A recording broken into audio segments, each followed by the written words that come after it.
so today I am going to be filming my rendition of the Naked Palette Showdown. At least that's what I'm calling it. There has been so many reviews done on all of the Naked palettes, which one you should buy, which one you should leave, which one works for what skin tone and who's and what's in. And in whatever video I mentioned it in, I said that I'd be doing a review on each one. Went to film those, and you know what? It didn't work out so well, so I'm just gonna do it all in one. I am also doing a corresponding blog post where I show you swatches of the palettes because I prefer looking at photos of swatches where I can like actually sit and stare at them and compare them instead of like going back and looking at each section of the video. So blog post with swatches, link down below. We are going to talk about the palettes. So if you've been watching my channel for a long time, you will know that I have been putting off buying the original Naked palette for so long, and I finally did it, hauled it in my last haul video. Here she blows. Look at this beauty. It's actually not all that beautiful because I freaking hate this packaging. I wish that they would just repackage this to go along with the rest of them because the tin packaging is awesome. This one, not so much. So this is what the Naked palette looks like. Now playing with this for the last little while, I have realized that in comparison to the other two, it kind of has a bit of everything. The Naked 2 and Naked 3 are more focused on like one skin tone area, whereas this one has the cool shades, it has the warm shades, it's got the matte shades, and then the random shade that I hate. The Naked 2 palette is strictly cool tone shades, but then you still got the half-baked shade, which is carried over from the Naked 1. And, you know, a lot of them are similar. Like, the purple shades are very similar. I think that I am just going to sit and compare the 1 and 2 for right now because the Naked 3, in my opinion, is kind of its own little random category. So with the Naked 1 and Naked 2, Naked 1, I don't personally think that I look good in gold shades. I would do it for a look, which is why I'm glad I now have this, but for me, everyday wearing, I really don't like the half-baked shade because I'm just not really all that partial to gold. So half-baked exists in both of these palettes. So for me, that's just like a, I could live without the half-baked shade. Now what I like about the Naked palette is that it has the two matte shades. It's got your lighter crease shade and then the deeper matte shade. This one, the Naked 2, only has the one matte shade, and it's kind of quite gray purple, which is beautiful and definitely corresponds with the rest of the palette. But you know me, I like to have my light crease shades, I like to have my deepening crease shades, and for me the fact that the Naked 1 has that like kind of makes it win over all of it for me. Now what I like about Naked 2 is that not only does it have the highlighting shade called Booty Call, but it also has this foxy shade, which is yellow. I could kind of like live without its yellowness. I'd prefer like just a straight up cream shade, but I always love a kind of lighter skin toned color to go all over the lid before applying any eyeshadow. I don't know why, I just love it. So that was just a whole lot of blabbering, but I think like I'm sitting here staring at it, and if I had to choose one palette, because I've had Naked 2 for so long and have used it so much, I would, you know, be naturally inclined to go for the Naked 2.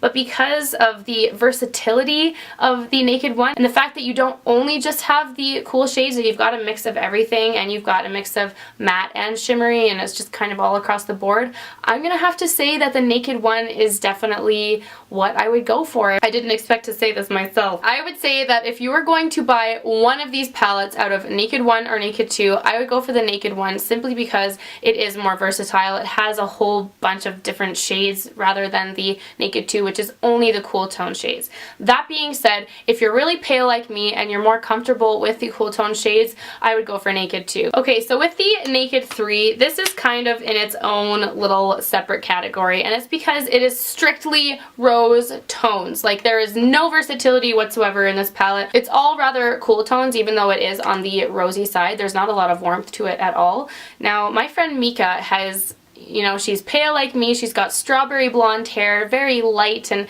she lives for this palette. Like, this is the only palette she used, and it looks absolutely beautiful on her. For me, I kind of actually don't reach for this a whole lot. Like the Naked 1, this one does have the two matte shades, Limit and Nooner, which is really nice because you can use the lighter shade for a transition, deepen the crease with the darker one, and I love that. I think that that's the one thing that the Naked 2 really lacks. So if you are pale and you've got strawberry blonde hair and you're just all about that rosy pinky life, then I think that this is the perfect palette for you, because just from what I've seen of my friend Mika wearing it every single day, it just looks absolutely stunning on her, and I wish it looked like that on me, but I'm a little bit in the, you know, darker realm of the world, so I go for the darker, deeper colors. I think overall this isn't a palette that you need whatsoever. This is like if you're truly obsessed with makeup and you just want to have all of the shades possible, then get this one. It is beautiful. They really are such beautiful colors. Like, you sit and look at them and it's just like kind of makes you happy.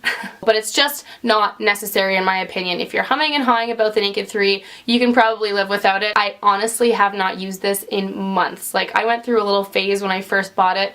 I don't even know when I bought this. I guess it's like a year ago now. I was wearing it every single day, and then I just stopped using it and really haven't used it since. That being said, there have been a lot of requests for me to do looks with the Naked 3 palette, and that is coming. I'll be doing like my 3 looks with the 1 palette video that I've done for previous palettes, so that will be coming up. Don't you worry. So that is my kind of take on the Naked palettes. Now let us just recap, because I was kind of all over the place. If you're going to choose one palette, I'd say go for the Naked one. If you're totally against warm shades, you're a pale gal like myself, and you just prefer to stick to the cool side of life, go for the Naked 2. You will have a beautiful life together. And if you are simply a makeup addict like myself, then go for the Naked 3, because it's got beautiful colors in there, really unique shades, and it can make some beautiful looks. But I think that sticking to the Naked 1 or Naked 2 for the all-encompassing eyeshadow life, you'd be better off. If you are curious about anything that I have on my face or what I'm wearing, or if you want to check out any of my social media links, they will all be listed in the description box down below. Please tell me any of your video requests in the comments down below. I love to know what you guys like to see from me.